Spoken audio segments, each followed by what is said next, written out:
Jeudi 30 septembre.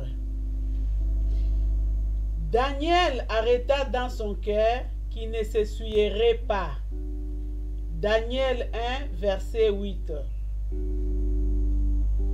Un tel souverain sacrificateur nous convenait, saint, innocent, sans souillure, séparé des pécheurs et élevé plus haut que les cieux.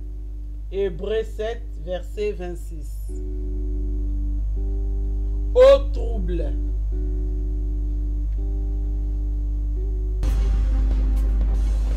Dans le comté de York en Angleterre, un petit cours d'eau connu sous le nom de Uncle Spray, les ruisseaux d'encre, serpente au milieu de bruyères.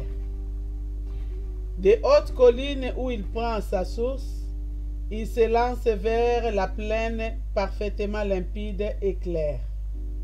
Puis, brusquement, il devient d'un jaune sale, couleur de boue, et durant des kilomètres, il coule avec lenteur. Poissé, malpropre, inutile, toute vie aquatique en a disparu. Si vous cherchez l'explication de ce phénomène, vous découvrez que le ruisseau a traversé une couche d'encre et que c'est cette argile fortement colorée qui a ainsi sali ses eaux.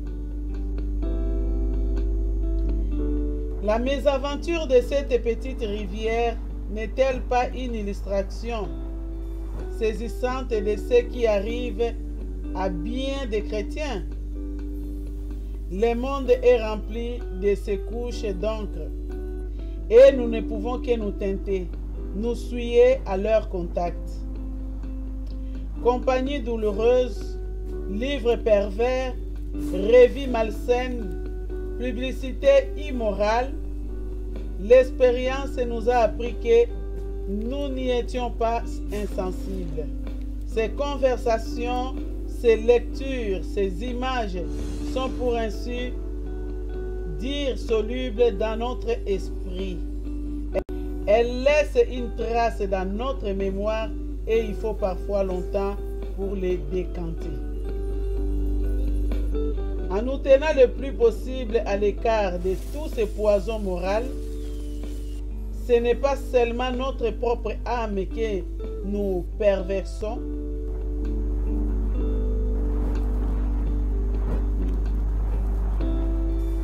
En nous tenant le plus loin possible à l'écart de tous ces poisons moraux, ce n'est pas seulement notre propre âme que nous préservons.